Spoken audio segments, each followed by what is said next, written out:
दशहरे के मौके पर भारत और इजराइल ने एक ऐसा खेल कर दिया जिसने पूरी दुनिया को हैरान करके रख दिया है। इजराइल ने दशहरे से ठीक पहले ही 5 आतंकवादियों को गायब कर दिया। जी हां, इजराइल के सैनिक रात के अंधेरे में बॉर्डर पार करके लेबनान में घुस गए, सड़कों पर दौड़े और एक घर का दरवाजा तोड़कर अंदर घुस गए। उसके बाद जो हुआ उसी को बुराई पर अच्छाई की जीत कहा जाता है, जिसे हम भारतीय दशहरा के रूप में मनाते हैं। वैसे तो भारत ने भी लेबनान को लेकर एक बड़ा ऐलान किया है। भारत ने क्या कहा अभी जानते हैं, लेकिन उससे पहले बता दें कि इजराइल के कमांडो कैसे चंद सेकंड में 5 आतंकवादियों को निकल गए।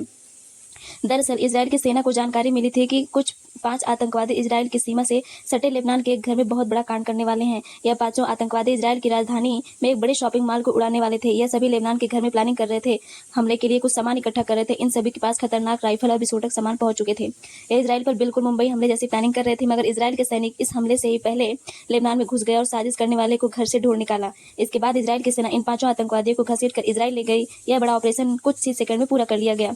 बहरहाल, इस घटना के बाद भारत ने भी लेबनान पर एक बहुत बड़ा फैसला लिया है। अभी एक दिन पहले ही लेबनान ने भारत से मदद मांगी थी कि वह इसे इजराइल से बचा ले, लेकिन भारत ने यहाँ पर लेबनान के एक मक्कारी को पकड़ लिया है। भारत ने हिजबुत ताहरीर नाम के एक संगठन को आतंकवादी संगठन घोषित करके उस पर प्रतिबंध लगा दिया है।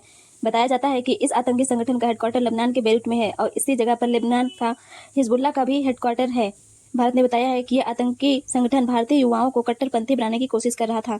यानी विजयदशमी से पहले भारत और इजराइल ने लेबनान में चल रहे आतंकी संगठन पर ताबड़तोड़ एक्शन लिया है और इसी को बुराई पर अच्छाई की जीत कहते हैं।